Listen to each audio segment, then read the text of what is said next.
नमस्कार मित्रांनो, इंग्लिश मित्र मराठी या यूट्यूब चॅनलवर तुमचे स्वागत आहे. आज आपण या व्हिडिओत टेन्सविषयी माहिती करून घेणार आहोत. टेन्स म्हणजे काळ. टेन्स हा असा टॉपिक आहे की त्याशिवाय तुम्ही इंग्रजीत बोलू शकत नाही, इंग्रजीत लिहू शकत नाही आणि समोरच्या व्यक्ती जर इंग्रजीत बोलत असेल, कन्व्हर्सेशन करत असेल, संभाषण करत असेल, तर ते समजून घ्यायला टेन्सची अत्यंत आवश्यकता असते. तसेच जे ग्रॅमर सेक्शन असतं, ते ग्रॅमर सेक्शनचे जे ग्रॅमर टॉपिक असतात, ते सोडवण्यासाठी सुद्धा टेन्स अत्यंत महत्त्वाची भूमिका बजावतं. तर चला मित्रांनो, या व्हिडिओत आपण टेन्सविषयी अधिक माहिती करून घेऊया. टेन्स म्हणजे काळ. There are 3 main tenses. मित्रांनो, काळाचे एकूण मुख्य 3 प्रकार आहेत. 3 मेन टेन्सेस. ते कोणते? पहिलं आहे प्रेझेंट टेन्स, दुसरं आहे पास्ट टेन्स आणि तिसरं आहे फ्युचर टेन्स. प्रेझेंट टेन्स म्हणजे वर्तमान काळ, पास्ट टेन्स म्हणजे भूतकाळ, फ्युचर टेन्स म्हणजे भविष्यकाळ. प्रेझेंट टेन्स समजून घ्यायला तुम्हाला एक उदाहरण देता येईल, टुडे. टुडे म्हणजे आज. म्हणजे आज हा कोणता काळ दाखवतो? Present tense. एस्टरडे म्हणजे काल, घडून गेलेलं. मग कोणता काळ हा? पास्ट टेन्स म्हणजे भूतकाळ. फ्युचर टेन्स भविष्यकाळ, टुमारो. टुमारो म्हणजे काय मित्रांनो? उद्या. उद्या म्हणजे काय? येणारा दिवस, भविष्यातला, त्याला म्हणता फ्युचर टेन्स. मग टेन्सचे मुख्य 3 प्रकार प्रेझेंट टेन्स, पास्ट टेन्स आणि फ्युचर टेन्स आहेत. प्रेझेंट टेन्सचे एकूण 4 सबकाइंड आहेत. तसेच पास्ट टेन्सचे सुद्धा 4 सबकाइंड आहेत आणि फ्युचर टेन्सचे सुद्धा 4 सबकाइंड आहेत. मग प्रेझेंट टेन्सचे 4 सबकाइंड कोणकोणते दाखवलेले आहेत तिथं? तर पहिला आहे सिम्पल प्रेझेंट टेन्स, साधा वर्तमान काळ. प्रेझेंट कंटिन्युअस टेन्स, चालू वर्तमान काळ किंवा त्याला अपूर्ण वर्तमान काळसुद्धा म्हणतात. या प्रेझेंट कंटिन्यूमध्ये मित्रांनो, continue is similar to progress or progressive. काही पुस्तकांमध्ये काही शिक्षक शिकवत असताना प्रेझेंट प्रोग्रेसिव्ह असं म्हणतात. मग continuous or progressive are the similar words, हे लक्षात असू द्या. मग प्रेझेंट कंटिन्यू म्हणजे चालू वर्तमान काळ. प्रेझेंट परफेक्ट पूर्ण वर्तमान काळ. प्रेझेंट परफेक्ट कंटिन्यू पूर्ण अपूर्ण वर्तमान काळ. मग हे काय आहेत ते बघूया. तर सिम्पल प्रेझेंट टेन्समध्ये साधा वर्तमान काळ राहतो, म्हणजे क्रियापदाचे पहिलं रूप दिलेलं असतं मित्रांनो. जसं आय गो, मी जातो. मग ते प्रेझेंट कंटिन्यूमध्ये बघितलं किंवा प्रेझेंट प्रोग्रेसिव्ह टेन्समध्ये बघितलं तर ती क्रिया बदलून जाते. जसं आय एम गोईंग असा अर्थ होतो. तसंच प्रेझेंट परफेक्ट टेन्स याच्यामध्ये पूर्ण वर्तमान काळ असतो की ज्याच्यामध्ये क्रिया ही पूर्ण झालेली असते. जसं I have gone. Present perfect continue टेन्समध्ये काय असतं मित्रांनो? तर ती क्रिया पूर्ण होऊन सुरू असल्याचे दाखवली जाते. पूर्ण होऊन सुरू असल्याचे दाखवले जाते. जसं आय हॅव बीन गोईंग. तर आय गो म्हणजे मी जातो, आय एम गोईंग म्हणजे मी जात आहे, क्रिया सुरू आहे. आय हॅव गॉन, मी गेलो आहे, म्हणजे क्रिया पूर्ण झालेली आहे. आय हॅव बीन गोईंग, मी जात आलेलो आहे, म्हणजे ती क्रिया पूर्ण होऊन परत ती सुरू अवस्थेत आहे असं दाखवलं जातं. असे हे प्रेझेंट टेन्सचे 4 प्रकार आहेत. पास्ट टेन्सचे सुद्धा 4 प्रकार पडतात. ते म्हणजे simple past, past continuous tense, past perfect tense आणि पास्ट परफेक्ट कंटिन्युअस टेन्स. याच्यामध्ये पास्ट टेन्समध्ये म्हणजे भूतकाळामध्ये पहिला आहे सिम्पल पास्ट टेन्स, साधा भूतकाळ. साध्या भूतकाळामध्ये काय? क्रिया झाली असं दर्शवलं जातं. उदाहरणार्थ आय वेंट, मी गेलो. आय गो नाही, तर आय वेंट, मी गेलो, म्हणजे क्रिया झाली आहे. जसं आय वेंट टू स्कूल, मी शाळेला गेलो, क्रिया झाली. मग पास्ट कंटिन्यूमध्ये कसं होईल? तर आय वॉज गोईंग, मी जात होतो म्हणजे माझी क्रिया ही भूतकाळात सुरू होती, असं त्याचा अर्थ. आय वॉज गोईंग, मी जात होतो. पास्ट परफेक्टमध्ये ते वाक्य कसं होईल? आय हॅड गॉन, मी गेलो, म्हणजे माझी जी जाण्याची क्रिया होती ती पूर्णत्वाला गेलेली आहे, पूर्ण झालेली आहे, असं त्याचा अर्थ पास्ट परफेक्टमध्ये दाखवलं जातं. आणि पास्ट परफेक्ट कंटिन्यू मध्ये काय दाखवलं जातं? आय हॅड बीन गोईंग, मी जात आलेलो आहे, माझी क्रिया पूर्ण पण आहे आणि ती आता अजून सुरू आहे, असं दर्शविलं जातं. हे आहेत पास्ट टेन्सचे प्रकार. फ्युचर टेन्सचे सुद्धा 4 उपप्रकार आहेत. ते कोणते? Simple future tense, future continuous tense, future perfect tense, future perfect continuous tense. Simple future tense म्हणजे साधा वर्तमान काळ सिम्पल फ्युचर टेन्स म्हणजे साधा भविष्यकाळ. मग साध्या भविष्यकाळामध्ये कसं राहतं? तर क्रिया ती घडणार आहे असं दाखवलं जातं, भविष्यात ती घडणार आहे. जसं गो, वेंट, गॉन हे 3 रूपं झाली. पण फ्युचर टेन्समध्ये कसं राहतं? सिम्पल फ्युचर टेन्समध्ये कसं राहतं? तर क्रिया ती पहिल्या रूपाचीच असते, पण ती घडलेली नसते, ती घडणार आहे असं दर्शवलं जातं. जस्ट लाईक आय शॉल गो, मी जाणार, मी गेलो नाही, मी जात नाही आहे, तर मी जाणार, म्हणजे ही माझी क्रिया होण्याची बाकी आहे, ती होईल असं त्याचा अर्थ. आय शॅल गो, मी जाणार, याचं सिम्पल पिक्चरमध्ये दाखवतो. फ्युचर कंटिन्यूमध्ये काय असतं? तेच वाक्य आय शॅल बी गोईंग, मी जात असणार, माझी क्रिया सुरू असणार भविष्यात. आणि तेच वाक्य फ्युचर परफेक्टमध्ये बघितलं, पूर्ण भविष्यकाळात बघितलं, तर आय शॅल हॅव गॉन, मी गेलेलो असणार, माझी क्रिया ही पूर्ण झालेली असेल, असं हे भविष्यात दाखवलेलं असतं. पूर्ण क्रिया झालेली असेल, परफेक्ट गेलेली असेल, क्रिया ही परफेक्ट झालेली असेल. तसंच तेच वाक्य फ्युचर परफेक्ट कंटिन्यू टेन्समध्ये कसं दर्शवता येईल? I shall have been going, मी जात असणार, जात आलेलो असणार, असं त्याचा अर्थ आपण पाहतो. I shall have been going, मी जात आलेलो असणार, म्हणजे माझी क्रिया ही पूर्णत्वाला पण गेलेली आहे आणि ती सुरू आहे. I shall have been going to school, मी शाळेत जात आलेलो असणार, असं त्याचा अर्थ आहे भविष्यात. मग हे सर्व जे टेन्स आहेत, जे उपप्रकार आहेत, ते ही फक्त ओळख झाली.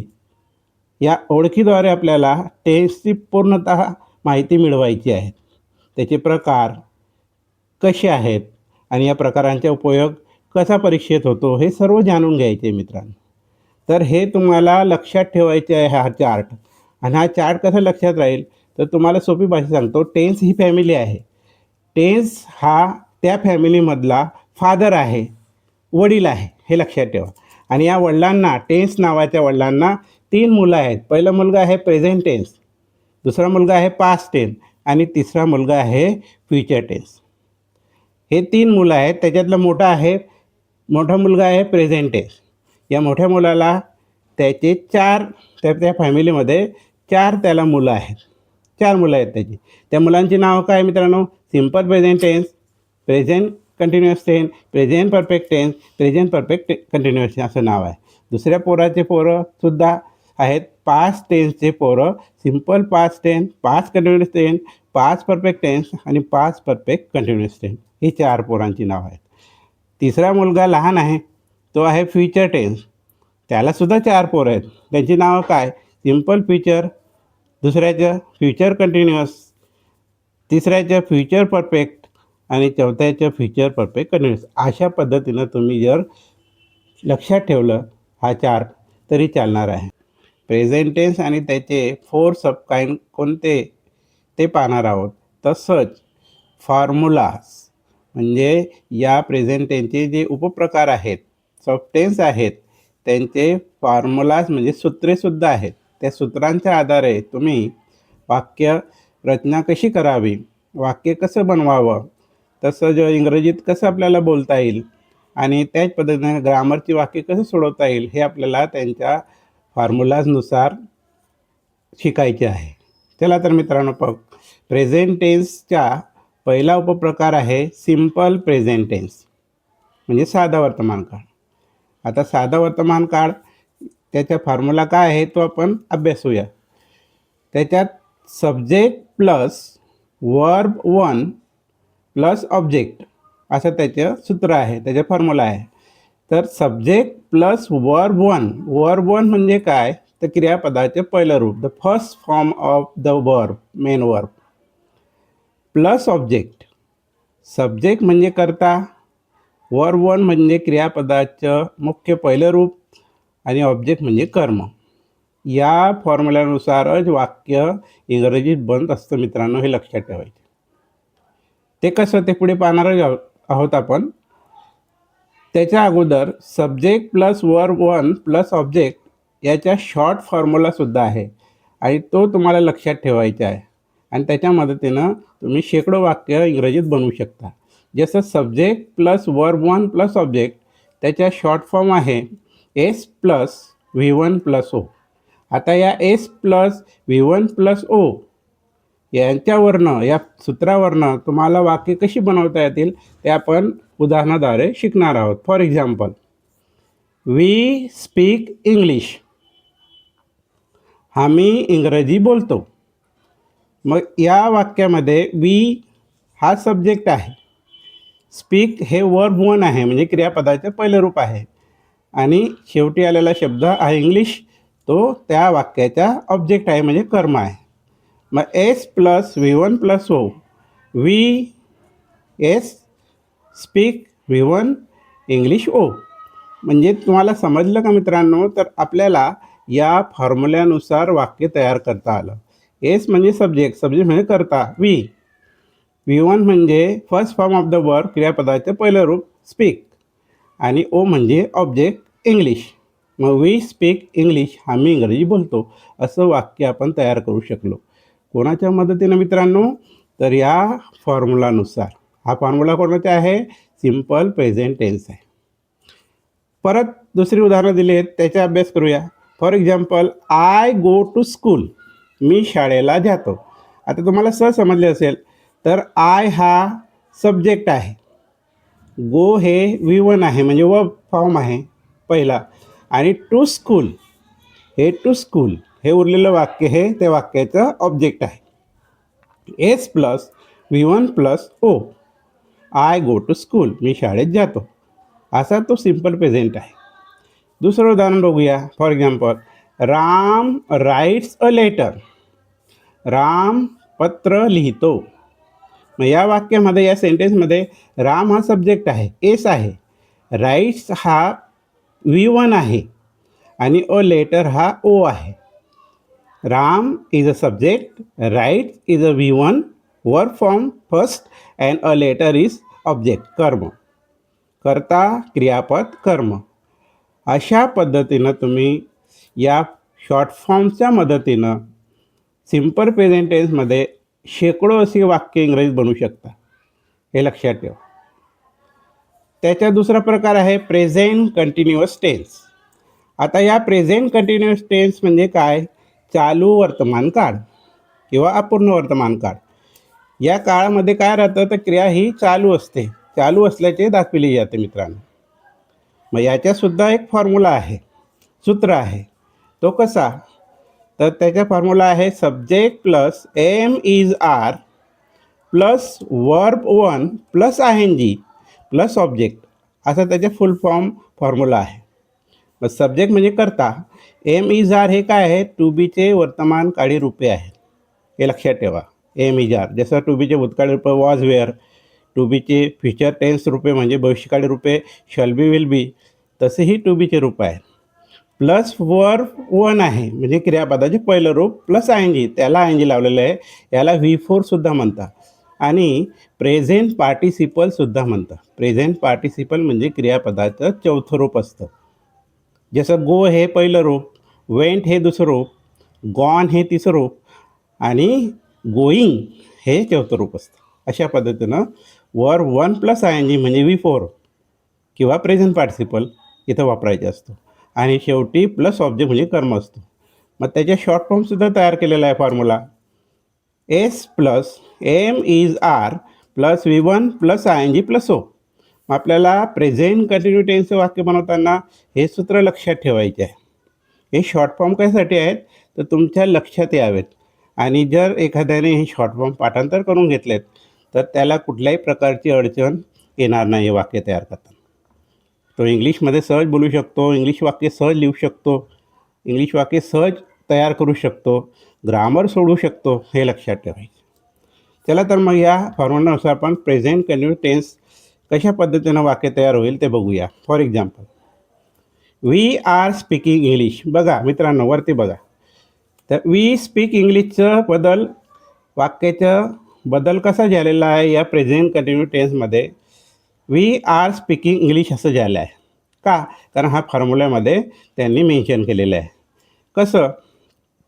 वी आर स्पीकिंग इंग्लिश, आम्ही इंग्रजी बोलत आहोत, म्हणजे क्रिया ही सुरू आहे हे दाखवलेलं आहे. मग त्याच्यामध्ये वी हा सब्जेक्ट आहे, एस आहे, आणि आर हा टू बीचं रूप, वर्तमानकाळी रूप आहे, आणि स्पीक प्लस ING म्हणजे स्पीकिंग म्हणजे V1 प्लस ING असा त्याचा अर्थ आहे. आणि इंग्लिश हे कर्म आहे, त्या वाक्याचे ऑब्जेक्ट आहे. मग S plus am is are plus V1 plus ING plus O हे प्रेझेंट कंटिन्यूसचा फॉर्म्युला आहे, लक्षात ठेवायचं. आणि त्याच्यानुसार तुम्ही वाक्य बनवू शकता. वी आर स्पीकिंग इंग्लिश, आम्ही इंग्रजी बोलत आहोत असं त्याचा अर्थ आहे. तर इथं पहिल्या सिम्पल प्रेझेंट टेन्समध्ये क्रियापद हे V1 होती आणि प्रेझेंट कंटिन्यू टेन्समध्ये क्रियापदच्या V4 करावा लागला, म्हणजे प्रेझेंट पार्टिसिपल करावं लागलं, हे लक्षात ठेवायचं आहे. क्रिया बदलत जाते वाक्यानुसार, काळानुसार, हे लक्षात आहे. दुसरे उदाहरण बघूया. For example, I am going to school. मी शाळेत जात आहे, म्हणजे माझी क्रिया ही सुरू आहे. कोणती क्रिया? गोईंग, जाण्याची क्रिया सुरू आहे. दुसरं वाक्य, Ram is writing a letter. Ram पत्र लिहित आहे, म्हणजे त्या रामाची क्रिया लिहिण्याची ही सुरू आहे, असं या काळामध्ये प्रेझेंट कंटिन्यूअस टेन्समध्ये दाखवलेलं आहे. अशा पद्धतीनं एक फॉर्म्युल्याचं वाक्य दुसऱ्या फॉर्म्युल्यात कसं बदलता येईल ते आपण आता शिकत आहोत. आणि जर फॉर्म्युले पाठांतर राहिलेत, लक्षात राहिले, तर तुम्ही कोणत्याही टेन्समध्ये बदलू शकता, हे लक्षात ठेवायचं. मग I am going to school या वाक्यात आय हा एस आहे, एम हे टू बीचे रूप आहे, गोईंग हा प्रेझेंट पार्टिसिपल म्हणजे V प्लस ING आहे, आणि टू स्कूल हे उरलेलं ऑब्जेक्ट आहे, कर्म आहे, हे लक्षात. इंग्रजी वाक्यामध्ये सब्जेक्ट हे सुरुवातीला येतं, क्रियापद हे मध्यस्थानी असतं, आणि ऑब्जेक्ट हा शेवटी असतो प्रत्येक वाक्यामध्ये. मराठीत ते नसतं, मराठीत वेगळं असतं, हे लक्षात ठेवायचं. तर अशा पद्धतीनं प्रेझेंट कंटिन्यूअस टेन्स हे आपण शिकलो आहोत. त्याचा तिसरा भाग जो आहे प्रेझेंट परफेक्ट टेन्स आहे. प्रेझेंट परफेक्ट टेन्स म्हणजे काय? पूर्ण वर्तमान काळ. या काळात काय दर्शविलं राहतं मित्रांनो? तर क्रिया ही पूर्ण झालेल्याची दर्शविली जाते. त्याच्यासुद्धा फॉर्म्युला आहे. तो फॉर्म्युला काय आहे, सूत्र काय आहे बघूया. Subject plus have has plus verb 3. आता हा वर्ब 3 म्हणजे काय मित्रांनो? क्रियापदाचं, मुख्य क्रियापदाचे तिसरं रूप तुम्हाला लिहावं लागणार आहे. त्याला म्हणतात पास्ट पार्टिसिपल. जसं गो हे V1 आहे, वेंट हे V2 आहे, गॉन हा V3 झाला. गोच्या गॉन जे होतो, GON गॉन, ते क्रियापदाचे तिसरं रूप झालेलं, हे लक्षात ठेवा. आणि शेवटी ऑब्जेक्ट असतो. त्याच्या शॉर्ट फॉर्म्युला काय आहे? S plus have has plus V3 plus O. आता मित्रांनो, या फॉर्म्युलामध्ये हॅव हॅज काय आहे, तर हॅव हॅज हे टू हॅवची वर्तमानकाळी रूपे आहेत, हे लक्षात ठेवायचे. टू हॅवची हॅव हॅज. मग टू हॅवची भूतकाळी रूपं हॅड आहे, आणि टू हॅवचे भविष्यकाळी रूपे शॅल हॅव विल हॅव आहे. तसा हा प्रकार आहे. मग हॅव हॅज हे तुम्हाला कर्त्यानुसार वापरायचं आहे. त्या कर्त्याला काय लागणार आहे हे तुम्हाला सुद्धा माहिती पाहिजे आहे. हॅव हॅजपैकी काय लावायचे ते. मग S plus have has plus V3 plus O हा प्रेझेंट परफेक्ट टेन्सचा फॉर्म्युला आहे, आणि त्यानुसार तुम्ही हे प्रेझेंट परफेक्ट टेन्सचे वाक्य सहज बनवू शकता. For example, we have spoken English. आता हा स्पोकन इथं काय करतो आहे, जे आपण पहिल्या वाक्यात पाहिलं, सिम्पल प्रेझेंट टेन्समध्ये स्पीक होता, मग स्पीकिंग झालं म्हणजे प्रेझेंट कंटिन्यूमध्ये स्पीकिंग झालं आणि प्रेझेंट परफेक्टमध्ये त्याचं तिसरं रूप आलं, ते झालं स्पोकन. मग वी हॅव स्पोकन इंग्लिश, आम्ही इंग्रजी बोलली आहे, आम्ही इंग्रजीत बोललो आहोत म्हणजे आमची क्रिया संपलेली आहे. त्याच्यात वी हा एस आहे, हॅव हे टू हॅवचं रूप आहे आणि स्पोकन हा व्ही थ्री पास्ट पार्टिसिपल आहे आणि त्याचं शेवटी इंग्लिश हा ऑब्जेक्ट आहे, कर्म आहे, हे लक्षात ठेवा. त्यानुसार दुसरी उदाहरणं आहेत. I have gone to school, मी शाळेला गेलो आहे म्हणजे माझी क्रिया ही संपलेली आहे, पूर्ण झालेली आहे, परफेक्ट झालेली आहे असं दर्शवलं गेलेलं आहे. आणि हे वाक्य मी कशाद्वारे तयार केले आहे मित्रांनो, या फॉर्म्युल्यानुसारच. तुम्हालासुद्धा प्रेझेंट परफेक्ट टेन्स वाक्य तयार करायचे असेल, वाक्यात बोलायचे असेल प्रेझेंट टेन्स परफेक्ट टेन्समध्ये, तर तुम्हालासुद्धा हे फॉर्म्युले माहिती पाहिजे आहे. I have gone to school, S plus to have plus V three plus O. पुढचे उदाहरण आहे राम हॅज रिटन लेटर, रामने पत्र लिहिले. राम हॅज रिटन लेटर, रामाने पत्र लिहिलेले आहे असं त्याचा अर्थ होतो, हे लक्षात ठेवा. रामाने पत्र लिहिलेले आहे, त्याची क्रिया संपलेली आहे असं त्याचा अर्थ. हा लक्षात. मग राम हा एस, टू हॅवचं रूप हॅज आहे, रिटन राईटचं तिसरं रूप पास्ट पार्टिसिपल हे रिटन आहे आणि नंतर मग अ लेटर हा ऑब्जेक्ट आहे. अशा पद्धतीनं हा प्रेझेंट परफेक्ट टेन्स आहे. त्याच्या last fourth present perfect continuous tense. आता प्रेझेंट परफेक्ट कंटिन्युअस टेन्स म्हणजे काय? पूर्ण चालू वर्तमान काळ. म्हणजे याच्यात काय दर्शवलं जातं मित्रांनो, ती क्रिया पूर्ण पण झाली आहे, पूर्ण होऊन ती पुढे कंटिन्यू आहे, चालू आहे असं दर्शवलं जातं. त्याच्या फॉर्म्युला काय सांगतो? Subject plus have has plus been plus verb one plus I N G plus object हा फुल फॉर्म आहे. त्याचे शॉर्ट फॉर्म काय झाला? S plus have has plus been plus V one plus I N G plus O. तर या फॉर्म्युल्यामध्ये तुम्हाला आत्ता सांगितलं हॅव हॅज हे टू हॅवचे रूप आहेत, बीन हा बीचं रूप आहे आणि याच्यातसुद्धा verb one plus I N G म्हणजे प्रेझेंट पार्टिसिपल म्हणजे क्रियापदाचं चौथं रूप तुम्हाला वापरायचे आहे.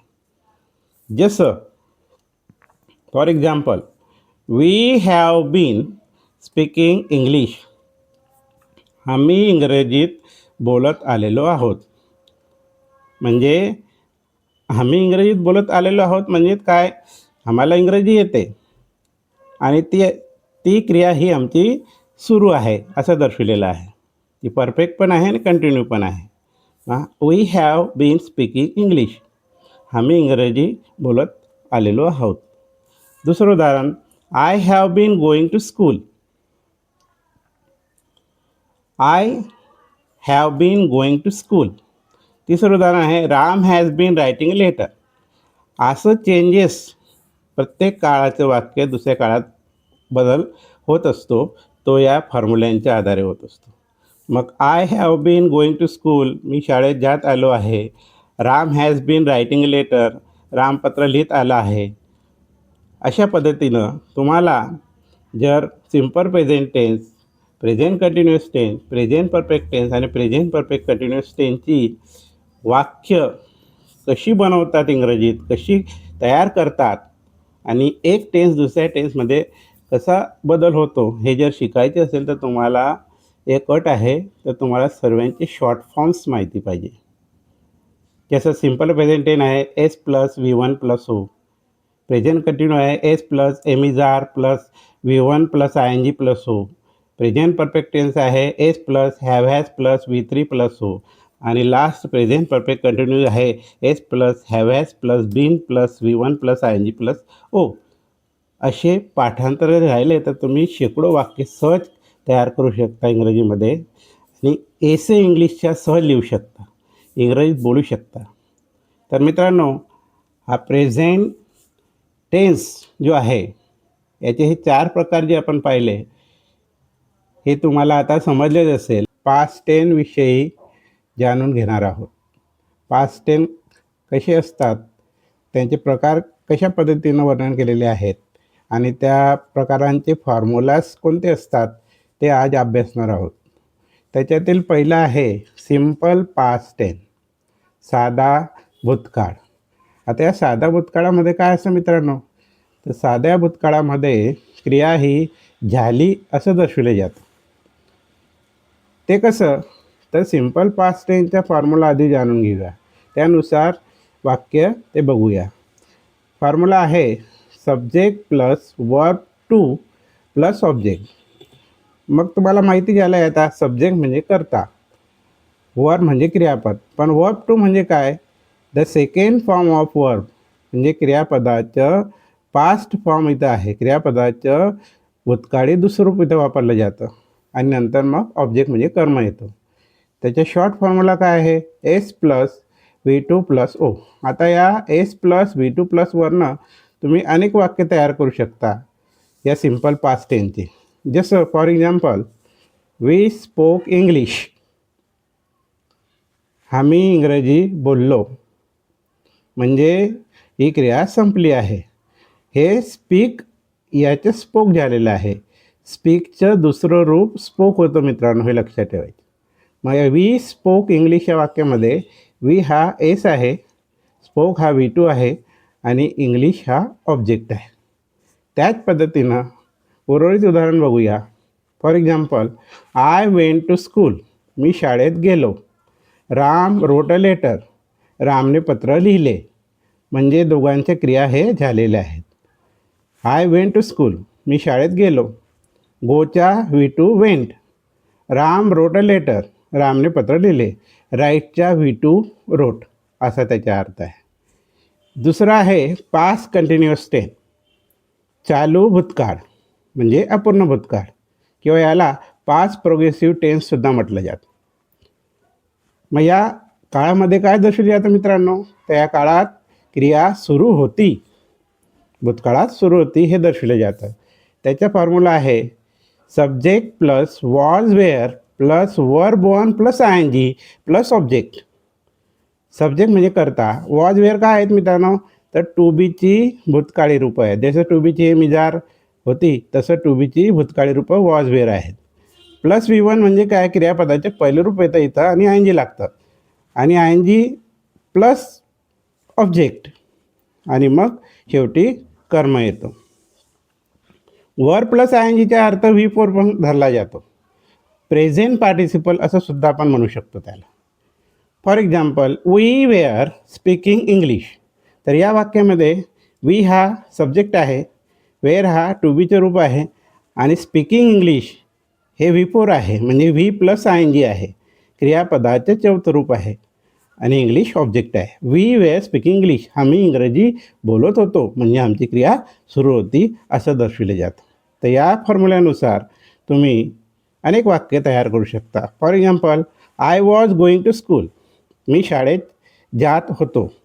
Ram was writing a letter, Ram पत्र लिहित होता, म्हणजे त्याच्या ज्या क्रिया होत्या त्या भूतकाळात सुरू होत्या असं दर्शविलेलं आहे. क्रिया सुरू होती. I was going to school, Ram was writing a letter या वाक्यांमध्ये गोईंग हा व्ही फोर आहे, V one plus I N G, present participle क्रियापदाचं चौथं रूप आहे. गोचं गोईंग झालेलं आहे, राईटचं रायटिंग झालेलं आहे. हा लक्षात. याचे तिसरा प्रकार पास्ट परफेक्ट टेन्स आहे. आता पास्ट परफेक्ट टेन्स म्हणजे काय मित्रांनो, पूर्ण भूतकाळ. या काळामध्ये काय दर्शवलं जातं, तर क्रिया ही पूर्ण झालेल्याची दर्शवली जाते, पूर्ण झाली हो. For example, we had spoken English असं त्याचं आहे, आणि हे स्पोक काय दाखवतं आहे, क्रिया पूर्ण झाल्याची आहे. पण त्याच्या अगोदर त्याचे फॉर्म्युला काय आहे, subject plus had plus V three plus object. Subject म्हणजे करता, हॅड हे टू हॅवचं भूतकाळी रूप आहे. जसं टू हॅवचं वर्तमानकाळी रूपं कोणती होती, हॅव आणि हॅज होती, आता भूतकाळी हॅड आहे. प्लस वर्ब थ्री म्हणजे काय मित्रांनो, तर क्रियापदाचे तुम्हाला तिसरं रूप लिहायचे आहे, पास्ट पार्टिसिपल असं म्हणतात त्याला. अँड प्लस ऑब्जेक्ट म्हणजे कर्म. त्याच्या शॉर्ट फॉर्म लक्षात ठेवा, S plus had plus V three plus O.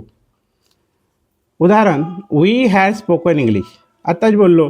तर या उदाहरणामध्ये स्पोकन हे स्पीकचं तिसरं रूप आहे, पास्ट पार्टिसिपल आहे, असा बदल झालेला आहे इथं.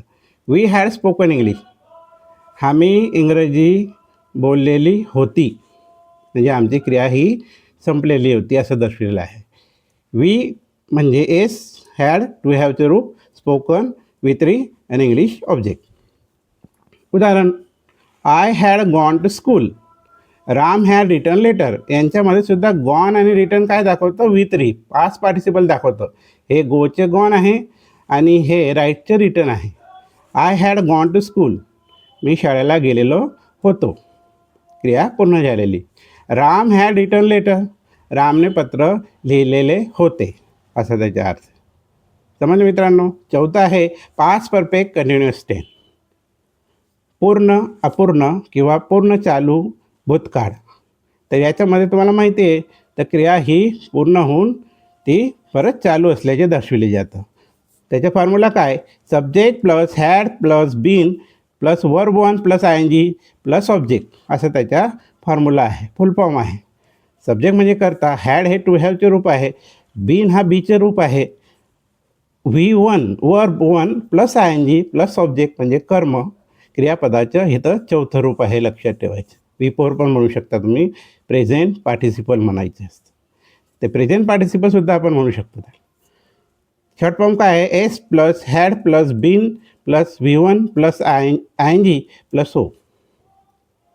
तर प्रत्येक परफेक्ट कंटिन्यूमध्ये बीन शब्द वापरला जातो, बीचं तिसरं रूप, हे लक्षात ठेवायचं.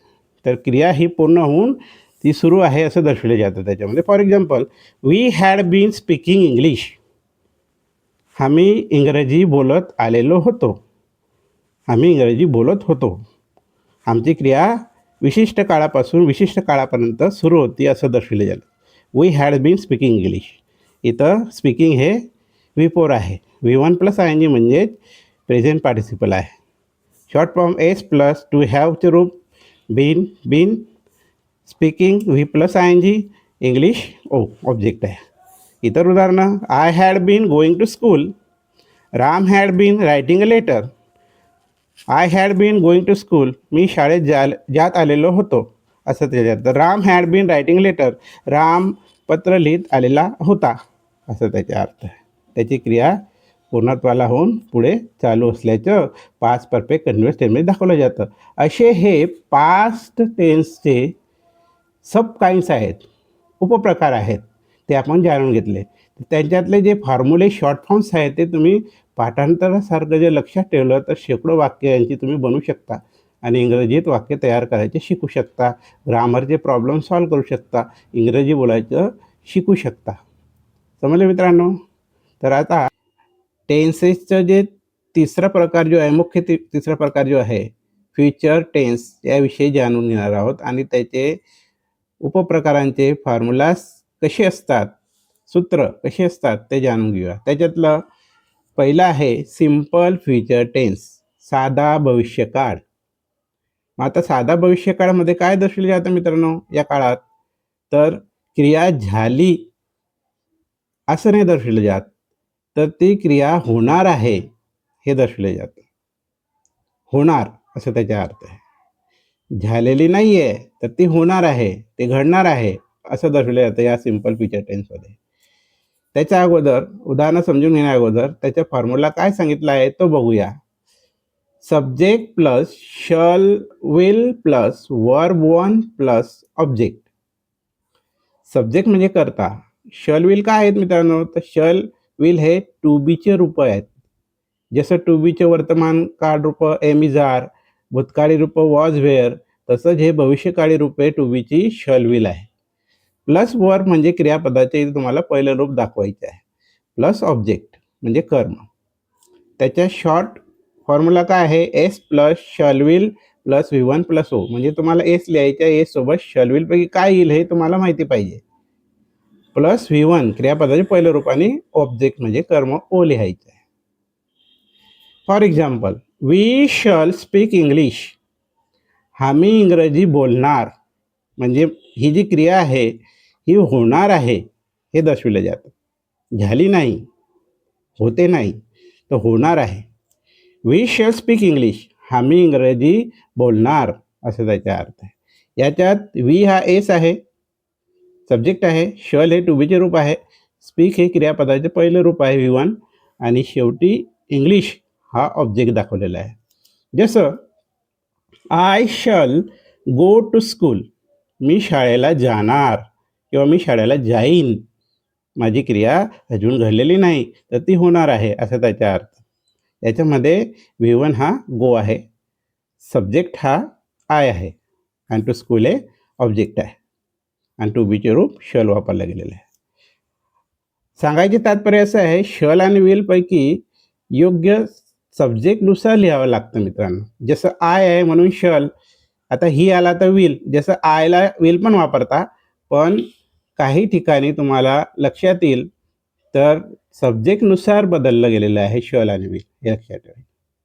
दे will, we shall, I shall, he will, she will असं वापरलं जातं. राम विल असं वापरलं जातं.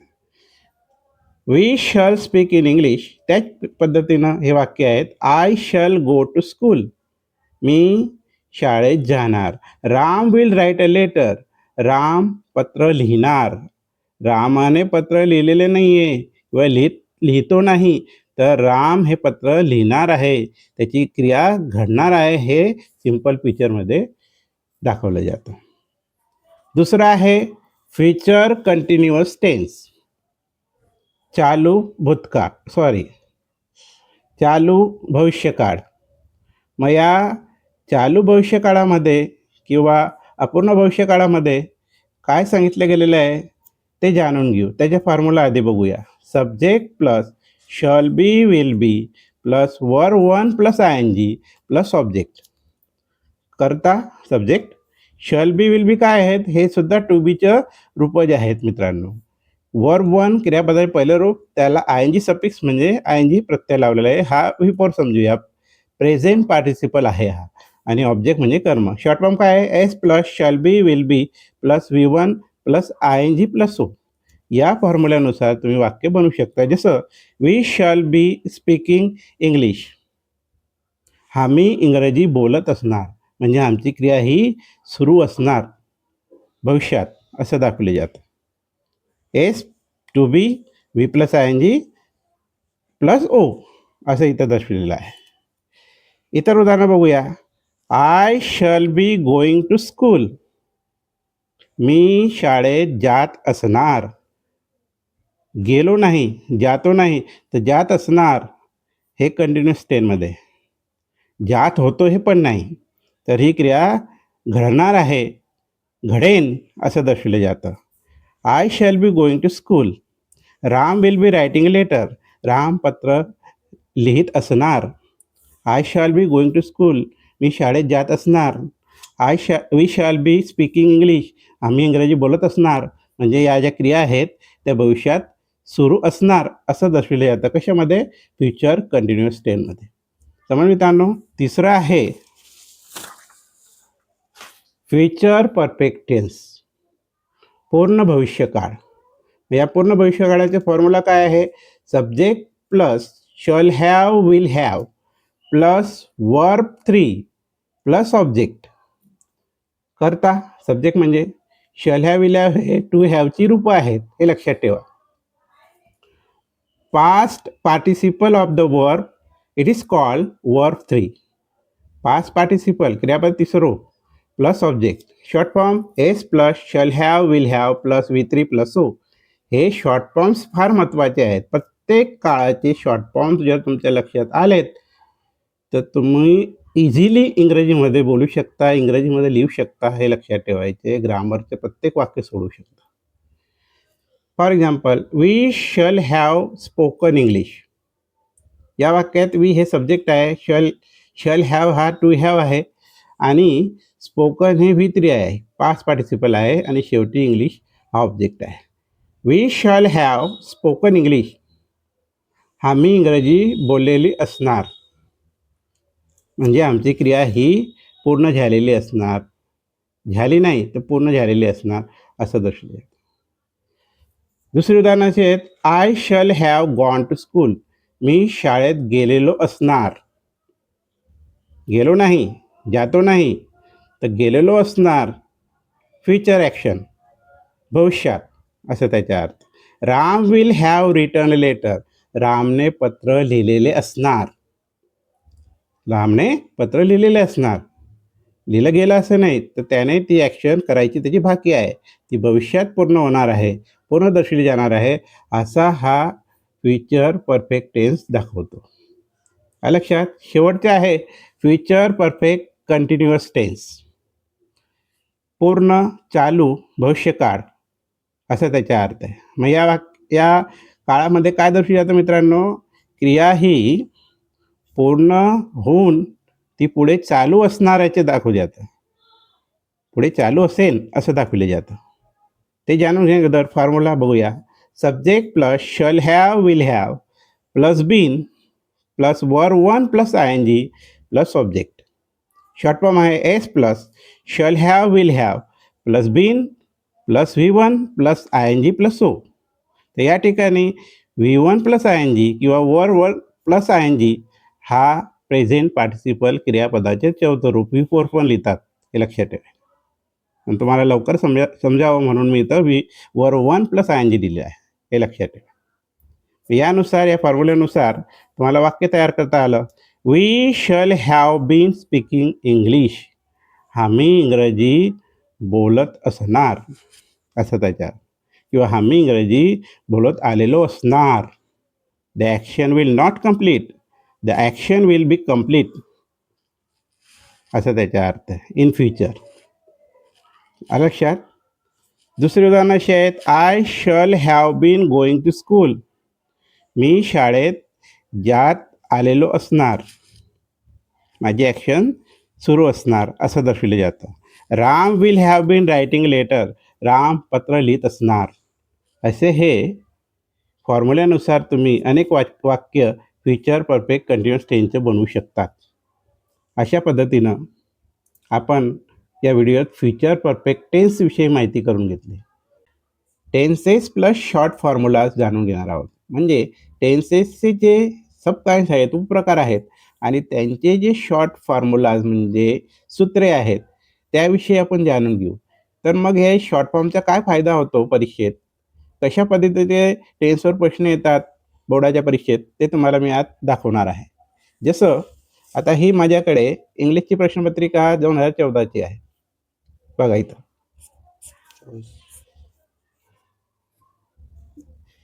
तर ही इंग्लिशची प्रश्नपत्रिका जी आहे बोर्डाची इयत्ता 12वीची, याच्यामध्ये टेन्सेसवर कोणते प्रश्न आलेले आहेत ते आपण बघूया.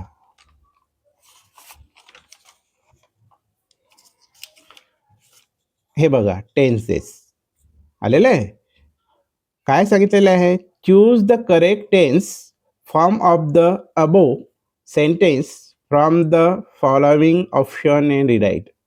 म्हणजे वरील वाक्य हे कोणत्या काळाचे आहे ते तुम्हाला समजून घेऊन योग्य ऑप्शन यापैकी निवडायचे आहे. तर ABCD याच्यामध्ये एक राईट आन्सर आहे आणि बाकीचे रॉंग आहे. मग मला सांगा मित्रांनो, तर तुम्ही हे वाक्य या चारपैकी एक आहे असं कसं सोडवणार परीक्षेत, उत्तर प्रक्रियेत कसं काय लिहिणार? तर तुम्हाला हे जे फॉर्म्युलेज मी दिले आहेत इथं, हे जे फॉर्म्युलेज आहेत, हे फॉर्म्युले मदत करणार आहेत. तुम्ही हे सर्व फॉर्म्युलेज पाठांतर जर केलीत तर परीक्षेत येणारा प्रत्येक प्रश्न तुम्ही सोडवू शकता. आता हे बघूया. I like to ask question of the places I visit. तर या वाक्याला काय करायला लावलं आहे, तर हे वाक्य कोणत्या टेन्सचे आहे. इथं ऑप्शन आहे simple past tense, simple present tense, past perfect tense, present perfect continuous tense. या काळांपैकी कोणतं आहे, हे उत्तर कोणाला सोडवता येईल, की ज्याचं हे सर्व फॉर्म्युले पाठांतर असतील तेव्हा. म्हणून सांगतो, तर प्रत्येक उपप्रकाराचा फॉर्म्युला तुम्ही पाठांतर करा आणि क्रियापदाचं रूप लक्षात ठेवा. तुम्हाला सहज ह्या प्रश्नाचं मार्क्स सहज भेटेल. आता चला मग, I like to ask question of the places I visit. या वाक्यामध्ये आय काय मित्रांनो, तर आय आहे एस. प्लस लाईक काय आहे, लाईक हे V1 आहे, V1 आहे प्लस मग या V1 नंतर उरलेलं हे सर्व वाक्य जे असतं त्याला आपण ओ म्हणतो. मग आय लाईक मध्ये सब्जेक्ट आहे आय, लाईक आहे वर्ब फर्स्ट फॉर्म क्रियापदाचे पहिले रूप आणि तिथून उरलेलं शेवटी हा कर्म आहे, ऑब्जेक्ट आहे. मग S plus V1 plus O हे जे फॉर्म्युला आहे हा कोणत्या काळाचा आहे हे तुमच्या जर लक्षात आलं तर तुम्ही ऑप्शनपैकी लगेच सिलेक्ट करून घेणार, तुमचे पाठ असेल तर. चला बघूया या चार्टमध्ये. तर हा फॉर्म्युला कुठे दिसतो, हा इथं वरती आहे, एस प्लस V1 प्लस ओ. कोणाचा फॉर्म्युला आहे, सिम्पल प्रेझेंट टेन्स. त्याला ऑप्शनमध्ये सिम्पल प्रेझेंट टेन्स आहे का, आहे का?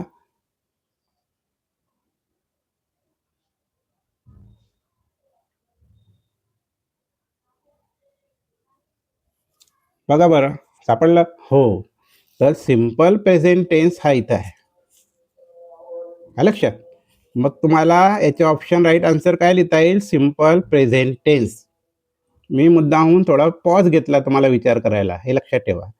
मग तुम्ही सिम्पल प्रेझेंट टेन्स शोधून काढलं कशाच्या आधारे, कोणाच्या मदतीनं, या फॉर्म्युल्याच्या मदतीनं एस प्लस V1 प्लस ओ. म्हणून तुम्ही हे योग्य उत्तर निवडू शकलात. तुमचा हा फॉर्म्युला पाठांतर होता म्हणून तुम्ही मॅच करून पाहिलं आणि फॉर्म्युला मॅच झाला आणि त्याच्यामुळे तुम्हाला उत्तर मिळालं. कोणालाही तसं सोडवता येणार नाही.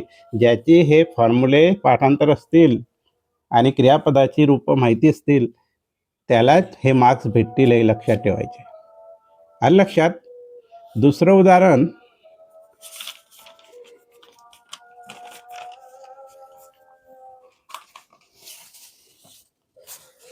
या एका प्रश्नपत्रिकेत आलेला आहे मित्र.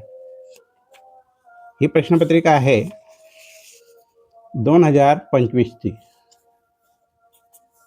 त्याच्यात बोर्डाच्या क्वेश्चन पेपरमध्ये टेन्सवर प्रश्न आलेला आहे. हा काय आहे, choose the correct options from the given alternative showing the correct use of present perfect tense. तुम्हाला या ABCD ऑप्शनपैकी एक निवडायचे आहे. कसं निवडायचे आहे, कोणतं वाक्य बनवायचे आहे, प्रेझेंट परफेक्ट टेन्सचे वाक्य बनवायचे. कोणाला, या वरच्या वाक्याला.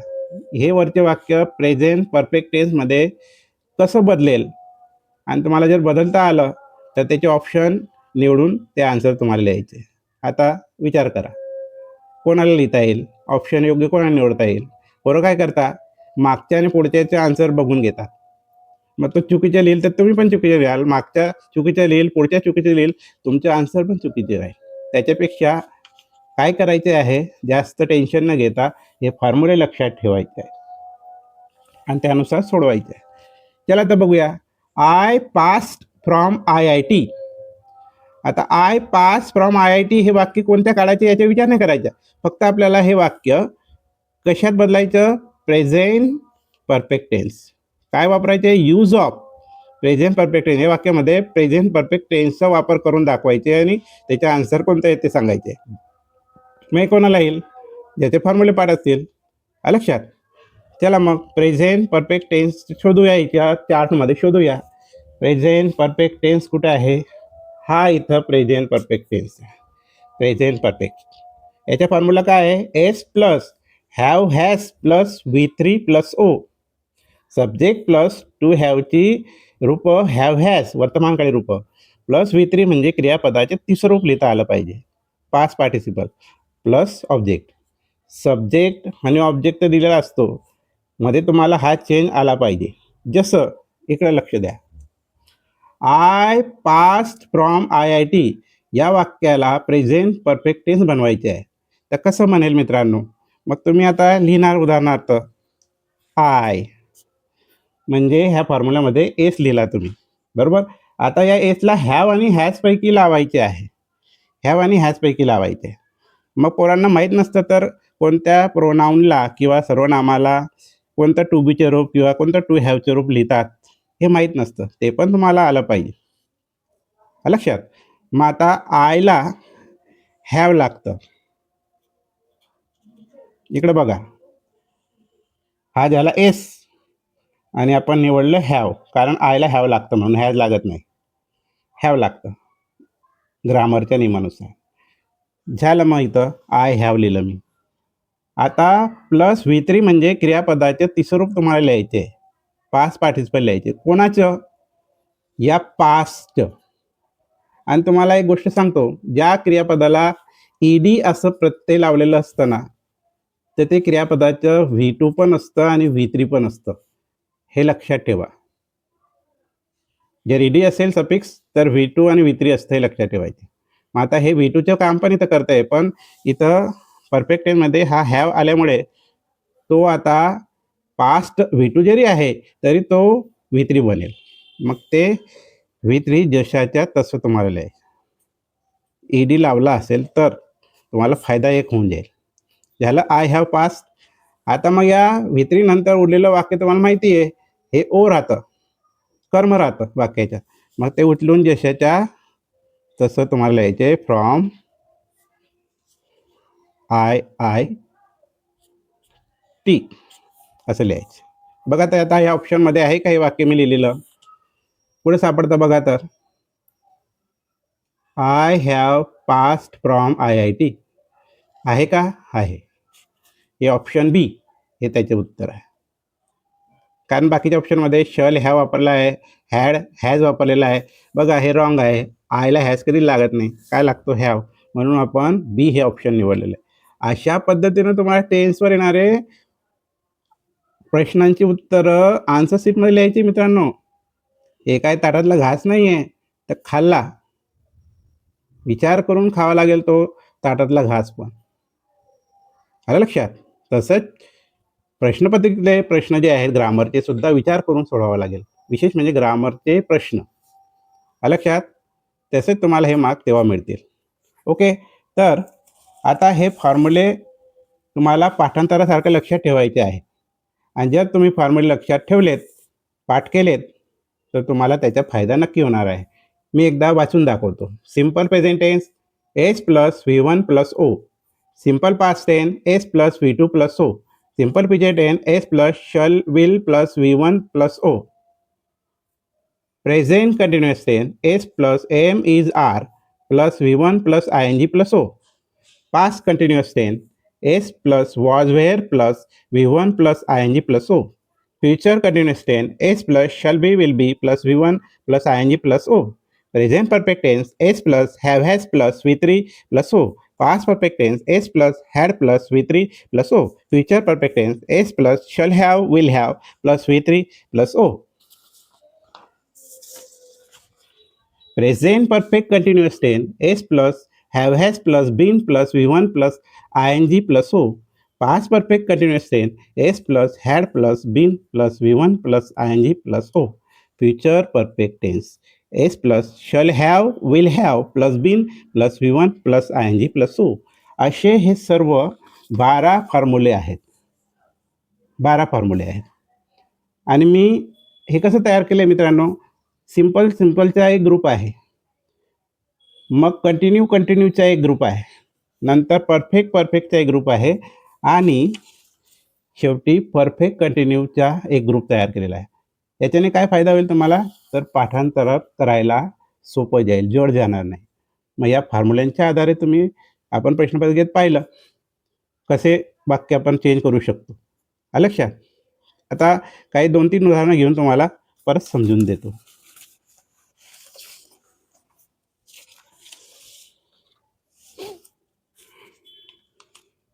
V1, V2, V3, V4. For example, write, wrote, written, writing, sing, sang, sung, singing.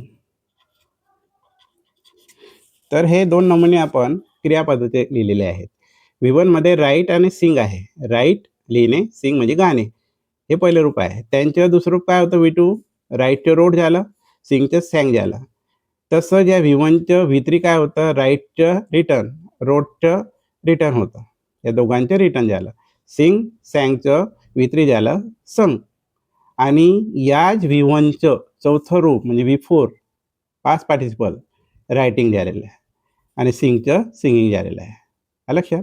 मग जर तुम्हाला हा अशा पद्धतीचा चार्टसुद्धा लक्षात आला, क्रियापद कसे बदलतात, क्रियापदांची रूपं कशी बदलली जातात, हे जर लक्षात आलं तर तुम्ही या फॉर्म्युल्यांच्या मदतीनं तुम्ही कोणतेही वाक्य कोणत्याही काळात बदलू शकतात. For example 1, Roshni is singing a song. हे वाक्य बघा. रोशनी इज सिंगिंग अ सॉन्ग. रोशनी गाणे गात आहे. आता हे वाक्यावरून तुम्हाला कळणार आहे, तर हे प्रेझेंट कंटिन्युअस टेन्सचे वाक्य आहे. का? S plus am is are plus V1 plus ING and remaining plus O. A song is O object. मग आता माझे फॉर्म्युले पाठ आहे, मी लगेच त्याला सोडून घेऊ. तुमचे पण फॉर्म्युले पाठांतर झाले तर तुम्ही त्या वाक्याला पण ओळखू शकता कोणत्या काळाचे आहे आणि त्याला सहज दुसऱ्या काळात सांगितल्याप्रमाणे सूचनेप्रमाणे बदलू शकता.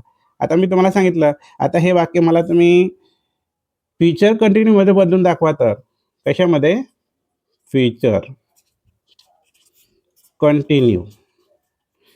कंटिन्यूमध्ये करून दाखवा. तर मग तुम्हाला आन्सर कसं लिहिता येईल याचं? आता तुम्ही विचार करणार, त्याला बघत राहणार, इकडं बघायचं नाही. आता इकडं बघा, तुम्हाला लगेच कळेल. मग हे फॉर्म्युल्यानुसार तुम्हाला सोडवता येईल. चला, तर या 12 फॉर्म्युल्यापैकी कोणता फॉर्म्युला या वाक्याला मॅच होतो? जर मॅच झालेला फॉर्म्युला सापडला तर तुम्ही त्याला ओळखलं असं समजायचं आणि सूचना काय आहे त्यानुसार तुम्ही बदलणार आहे. मग आता Roshni S plus am is are plus V plus ING plus O कुठे आहे? S plus am is are plus V1 plus ING plus O. हा या वाक्याला हे सूट झालं. हा फॉर्म्युला बसतोय तिथं. आम्ही ओळखलं. मग आता हे प्रेझेंट कंटिन्युअस टेन्सचे वाक्य. पण आम्हाला इंटिमेशन काय आहे, सूचना काय आहे, तर ह्या वाक्याला फ्युचर कंटिन्यूमध्ये करा. हे प्रेझेंट कंटिन्यू आहे, याला फ्युचर कंटिन्यूमध्ये करा. चला, मग आता फ्युचर कंटिन्यूचा फॉर्म्युला शोधूया याच्यामध्ये. हा आहे फ्युचर कंटिन्यू. काय फॉर्म्युला आहे? S plus shall be will be plus V1 plus ING plus O. मग हे Roshni is singing a song हे वाक्य याच्यात बसवायचे आहे, तेव्हा हे फ्युचर कंटिन्यू तयार होईल. चला, तर मग फॉर्म्युला काय मागतो? आधी एस लिहा, म्हणजे सब्जेक्ट लिहा. कोण आहे सब्जेक्ट? सब्जेक्ट हा सुरुवातीला असतो. रोशनी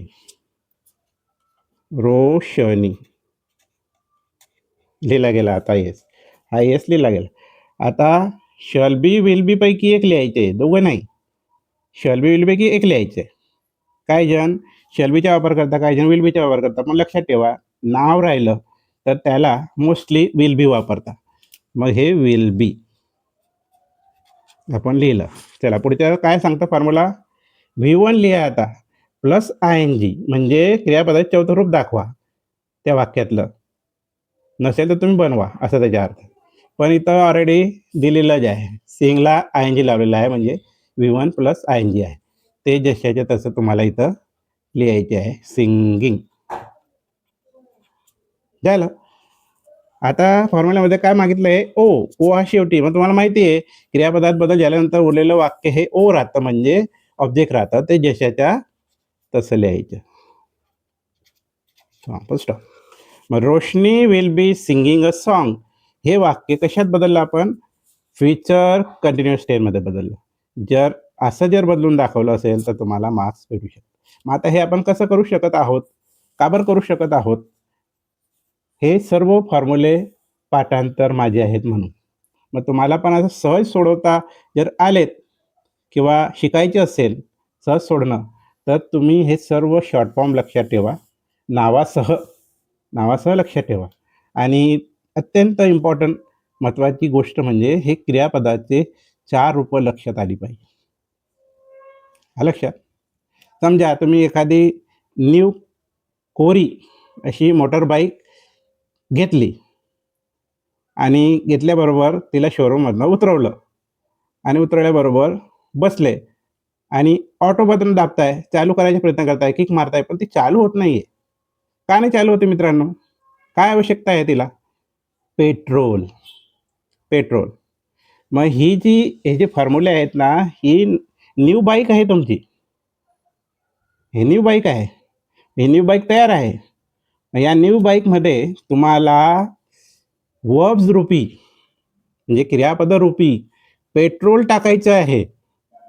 आणि जर पेट्रोल जर टाकलं नाही, तर ते तुम्हाला वाक्य बनवता येणार नाही. मग सर तुम्ही सांगितलं, तर हे फॉर्म्युले पाठ झाले तर बदलता येईल. हो ना, बदलता येईल ना. मग अर्धं तुम्ही युद्ध जिंकलं, पण अर्धं युद्ध जिंकायला कोण मदत करणार आहे? हे टेन्सेसचे V1, V2, V3, V4 हे सुद्धा तुमच्या लक्षात यायला पाहिजे.